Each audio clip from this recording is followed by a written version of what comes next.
Matapos palayasin sa sarili niyang tahanan ng kanyang sariling mga anak, ang isang matandang lalaki ay walang mapuntahan.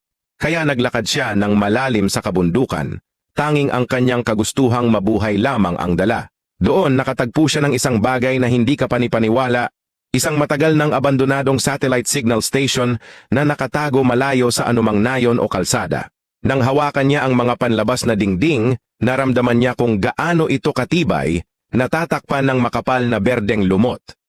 Nang dahan-dahan niyang binuksan ang kalawangin, napinto ang bakal, bumugso ang malamig na hangin, na naglantad ng isang mamasa-masa at maalikabok na espasyo na puno ng mga abandonadong kagamitan. Ngunit nananatiling matibay ang istruktura at sapat ang laki upang maging tirahan kung aayusin ng maayos. Sa sandaling iyon, ang kanyang kalungkutan at pagkadismaya ay napalitan ng determinasyon at pinili niyang muling buuin ang kanyang buhay mula sa nakalimutang lugar na ito. Una, inalis niya ang mga itinapong makinarya. Pagkatapos ay lumuhod siya upang bunutin ang mga damo mula sa ugat, kinayod ang makapal na lumot sa mga dingding, at hinarap ang mga matitigas na baging na sobrang lalim ng nakabaon sa istruktura. Kaya sa pagtanggal nito ay may mga bahagi ng dingding na natatanggal din, na nagpapakita kung gaano na ito katagal na inabandona.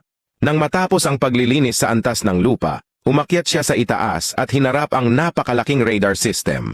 Ang ibabaw nito ay balot ng malalim na pulang kalawang. Gamit ang wire brush, kinayod niya ang mga taon ng korosyon, pagkatapos ay kumuha siya ng grinder, at habang lumilipad ang mga spark, unti-unting nawala ang kalawang, at lumitaw ang malinis na metal sa ilalim. Sa huli hinugasan niya ang buong lugar gamit ang high-pressure hose hanggang sa muling kumislap ang metal na ibabaw, parang muling nabuhay ang buong istruktura. Pagkatapos ng buong araw ng nakakapagod na trabaho, mukhang bago at malinis na ang panlabas, ngunit sa loob ay malayo pa sa pwedeng tirahan. Kaya nagdala siya ng mabibigat na kagamitan sa paglilinis. Inisprayhan niya ang mga dingding sa loob upang matunaw ang matigas na dumi at natitirang lumot, at muling hinugasan gamit ang high-pressure na tubig hanggang sa ang sahig at dingding ay luminis, at ang maruming tubig ay umaagos palabas ng gusali. Sumunod ang isa sa pinakamahalagang hakbang, ang paglalagay ng mga bintana. Sinukat niya ang mga bukasan, pinutol ang salamin ayon sa eksaktong sukat, at ikinabit ang mga frame ng may katumpakan, gamit ang drill at tornilyo upang masigurong matibay at selyado ang lahat. Pagkatapos pinalitan niya ang lumang pasukan ng isang mabigat na security door na nagsara ng mahigpit at agad na nagbigay ng pakiramdam ng seguridad sa lugar. Pagkatapos noon, inasikaso niya ang loob na istruktura. Gumamit siya ng mga kahoy na tabla upang bumuo ng matibay na balangkas sa dingding, na pantay-pantay ang pagitan, pagkatapos ay pinuno ang mga puwang ng fiberglass insulation. Isang material na nakakatulong sa pagpapanatili ng temperatura at pagbabawas ng ingay, kaya naging mas komportable at tahimik ang lugar.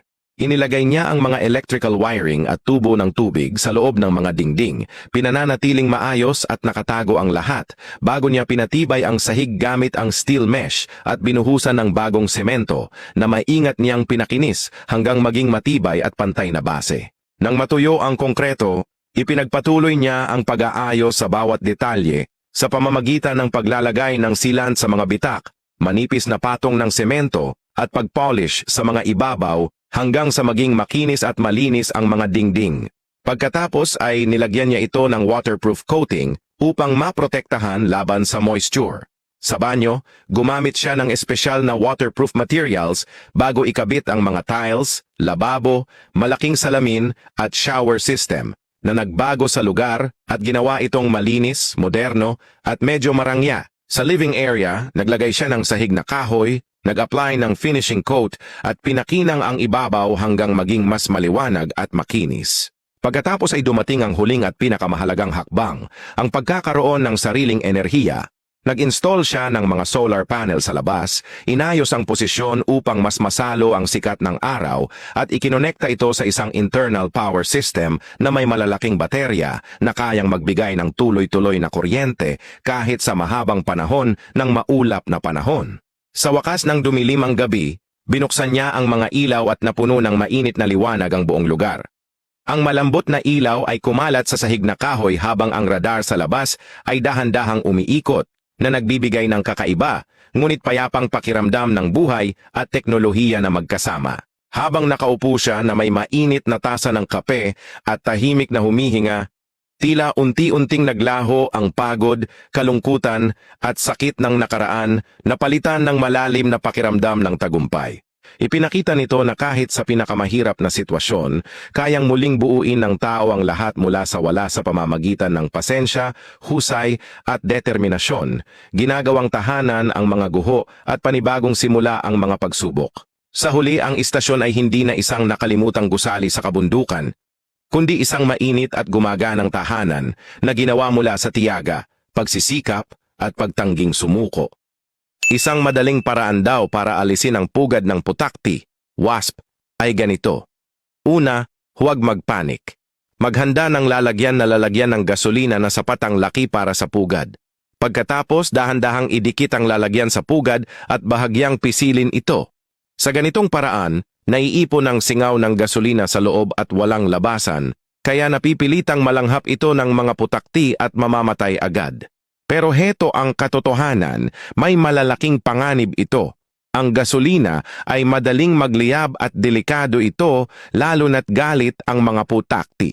Kaya kung gagawin man ito, kailangan ng sobrang pag-iingat. Ito ang ginawa ni Khaby Lame nang mag-file ng divorce ang kanyang asawa at humingi ng 50-50 na hati sa kanyang kayamanan. Maaaring naaalala mo ang katulad na usapan tungkol kay Achraf Hakimi. Pero sa pagkakataong ito, tila mas pinasobra pa raw ang galaw ni Khaby. Noong 2021, unang lumabas sa social media ang mag-asawa. Sa panahong iyon, marami ang nangmak sa kanila, lalo na kay Khaby dahil sa kanyang itsura. Walang nakapaghula kung ano ang mangyayari pagkatapos. Fast forward ilang taon, naging siya ang pinaka-followed TikToker sa buong mundo. Kasikatan, pera at global recognition, nasa kanya na ang lahat. At ngayon ang kanyang asawa, isang international model, ay humiling ng diborsyo.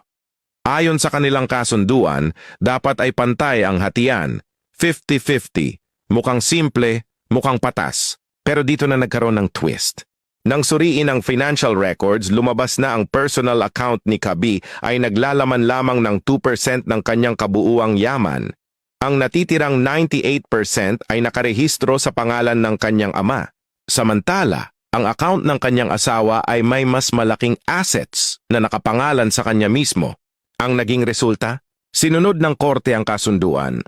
Ang kayamanang nasa pangalan ng kanyang asawa ang hinati, at bahagi nito ay napunta pa kay Khaby. Isang kumpletong baligtaran ng inaasahan. Ang kahoy na platapormang tinatayuan ng babaeng, ito ay tinatawag na surf balance trainer, isang kagamitan sa pagsasanay sa lupa na ginagaya ang pag-surf sa dagat. Ang mga baguhan na gustong matutong mag-surf ay umaasa sa device na ito para sa kanilang unang ensayo.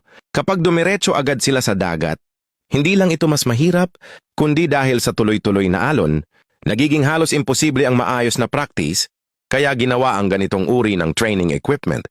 Karaniwan, binubuo ito ng isang kahoy na surfboard at isang umiikot na base na realistic na ginagaya ang galaw at pakiramdam ng tunay na pag-surf. Dito, maaaring mag-practice ang mga baguhan ng iba't ibang galaw tulad ng pagtayo, pag-squat at paghiga sa board. Nakakatulong ito para palakasin ang core muscles at pagandahin ang balance na nagbibigay ng matibay na pundasyon para sa totoong pag-surf. Kadalasan, ginagabayan ito ng mga professional na instructor na nagtuturo rin ng ibang kaalaman tungkol sa surfing. Kapag natutunan na ng mga baguhan ang ilang kasanayan, maaari na silang magpatuloy sa pagsasanay sa dagat. At kapag naging bihasa ka na, mararanasan mo rin ang saya at excitement ng pag-surf. Gaya ng mga profesional, maaaring siya na ang pinakamatalinong babae sa mundo, kumita na siya ng 10,000 dolyar. At heto ang nakakagulat na bahagi, wala siyang ginastos kahit $1. Ano ang ginawa niya? Tuwing umaga, naglalakad siya papunta sa isang malapit na lawa, hindi para mag-relax, hindi rin para mangisda. Pupunta siya doon para mangolekta ng duckweed, yung berdeng bagay na lumulutang sa tubig. Yung bagay na ito, karamihan sa mga tao ay ayaw nito. Ang duckweed ay mabilis kumalat, natatakpan ang ibabaw ng tubig, binabara ang sikat ng araw, at pumapatay sa mga halaman sa ilalim. Kapag lumala na, literal na nauubos ang oxygen sa tubig at namamatay ang mga isda. Kaya nga ang mga gobyerno ay gumagastos ng milyon-milyon kada taon para bayaran ang mga crew na mag-alis nito. Para sa karamihan, problema lang ito, kalat. Bagay na dapat itapon o bayaran para tanggalin. Ngunit siya, nakita niya ang ibang bagay, libreng material. Diyan nagkakaiba ang isip niya. Pinatutuyo niya ang duckweed sa araw. Dinudurog ito hanggang maging pino at malapulbos na berde. Mukha itong matcha at may malinis at earthy na amoy. Pagkatapos pinipiga niya sa mga molde at pinapatuyo. Ang resulta, simple lang. Isang handmade soap bar, all natural, gawa lang sa duckweed. Kumakapit ito, madaling maglather. Pinapalambot ang buhok, nagbibigay ningning, nakakatulong magpakalma sa tuyong at makating-anit, at pinapalakas ang buhok sa pagdaan ng panahon. Yung bagay na itinuring ng iba na basura, ginawa niyang produkto na talagang gusto ng tao. Ganito siya kumita ng totoong pera mula sa bagay na minsang hindi pinapansin ng mundo. Ganito kung bakit kayang manatiling matibay ang mga river channel sa Japan kahit umabot pa ng 50 taon nang hindi agad nasisira o nahuhugasan. Ang paraang ito ay tinatawag na fabric-formed concrete slope protection. Sa halip na magbuhos ng isang solidong konkretong slab diretso sa slope, gumagamit muna ang mga manggagawa ng form bag para ayusin ang hugis at saklaw ng proteksyon sa slope. Pagkatapos, pinapapasok ang konkreto sa loob ng bag na iyon para doon mismo ito humubog. Dahil dito, mas dikit ito sa slope at mas matibay laban sa erosion. Sa simula ng konstruksyon, inilalatag muna ang buong geotextile form bag sa gilid ng ilog. Isa itong matibay, hindi madaling masira na tela na gawa sa fiber at may loob itong guwang na sadyang ginawa para lagyan ng konkreto.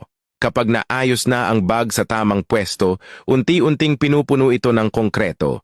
Habang umaagos ang slurry, basang halo ng konkreto, unti-unting bumubukol ang form bag at kusa itong sumisiksik ng maayos sa slope. Sa puntong ito, tinatapakan ng mga manggagawa ang ibabaw para mas pantay ang pagkakalat ng konkreto at para maitulak palabas ang sobrang tubig. Nakakatulong ito para mas dumikit ang bag at mas mapabilis ang pagpapatigas ng konkreto. Kapag tuluyan na itong natuyo at tumigas, nagiging isang solidong proteksyon ang buong slope ng pampang ng ilog. Ang ganitong klase ng slope protection ay mas matibay laban sa erosyon. Kahit patuloy-tuloy ang daloy ng tubig sa mahabang panahon, hindi ito madaling masira o matangay. Mas matibay din ang buong istruktura, kaya kahit may isang bahagi na makaranas ng matinding pressure, hindi agad ito magbibitak sa malaking area. Bukod pa doon, mas mabilis gawin ang konstruksyon, at kung kailangan man ng inspeksyon o pagkukumpuni sa hinaharap, mas madali rin itong asikasuhin. Kaya kung ang isang river channel ay tatagal ng maraming taon, hindi lang ito nakadepende sa kinis ng ibabaw, kundi kung gaano katibay ang protective layer laban sa pangmatagalang erosion. Karamihan sa mga tao ay nagmamadali kapag naglalagay ng tiles, pero iba ang paraan ng isang craftsman na ito. Una, naglalagay siya ng makapal na layer ng self-leveling cement, makinis at malapot, parang pancake batter. Kapag nailapat na, kusa itong kumakalat, kaya kailangan niya lang itong mabilis na pakinisin gamit ang trowel na walang naiiwang puwang o mintis sa mga sulok. Basta tama ang timpla, kadalasan ay 55 libra ng cement powder sa 1.5 galon ng tubig. Kapag maayos ang pagkakagawa, nagiging sobrang kinis at pantay ang sahig na kahit isang marble ay kayang gumulong ng hindi gumagalaw. Sunod, gumagamit siya ng notched trowel para pantay na ikalat ang cement at siguraduhing level ang buong surface mula gilid hanggang gilid. Pero may isang hakbang na hindi pwedeng laktawan, ang primer. Isipin mo ito na parang skincare ng sahig. Tinutulungan nitong dumikit ng maayos ang mga materyales at pinipigilan ang pag-crack. Dapat ay ganap na tuyo ang primer, kung hindi ay maaaring magkaroon ng bula habang nag-i-install ng tiles. Pagkatapos nito, kailangan ng sahig ng hindi bababa sa 24 na oras para tuluyang tumigas. Sa huli, mapapansin mo na mas mahalaga ang mga hindi nakikitang hakbang kaysa sa mga nakikita. Kapag tama ang detalye, magiging perpektong pantay at pangmatagalan ang sahig,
May tatlo sa mga pinakakakaibang bagay na natagpuan sa mga bumagsak na eroplano noong 2019. Isang forestry crew na nagtatrabaho sa isang liblib na lugar sa Oregon ang nakatagpo ng wreckage ng isang maliit na eroplano na nawawala pa mula pa noong early 1980s. Sa loob ng cabin, nakakita sila ng isang nakalock na canvas bag na nakatago sa likod ng upuan ng piloto na may lamang lumang stock certificates at pera na umaabot sa halos $120,000. Natunto ng mga autoridad ang eroplano sa isang pribadong investor na matagal nang pumanaw matapos ang legal na review na pagkasunduan ng mga natitirang tagapagmana na hatiin ang halaga sa crew na nag-report ng pagkakatuklas. Noong 2016, may mga hikers na nag-explore sa isang canyon sa Nevada ang nakadiskubre ng isang bahagyang nakabaon na cargo plane mula pa noong 1970s. Nang tingnan nila ang loob, nakita nila ang mga sealed crates na puno ng mga hindi pa nabubuksang camera equipment at film reels na nakapack pa sa foam cases. Tinatayang nasa $60,000 ang halaga nito dahil sa vintage condition. Ibinigay ang mga items sa mga investigator at ang mga hikers ay hindi nabigyan ng bayad. Noong 2021 naman, isang farmer na nag-aayos ng bakod sa kanyang lupa sa Kansas ang nakapansin ng napilipit na metal na nakausli sa isang kakahuyan at napagtanto na ito ay bahagi ng lumang crash site. Sa loob ng wreckage, nakakita siya ng leather satchel na may lamang handwritten journals, isang pocket watch, at ilang silver coins na may halagang humigit kumulang $45,000. Nakipag-ugnayan siya sa mga kamag-anak ng piloto at hiniling ng mga ito na sa kanya na lang iwan ang mga coins bilang pasasalamat sa pagpreserba ng mga journals. Isang truck na puno ng isda.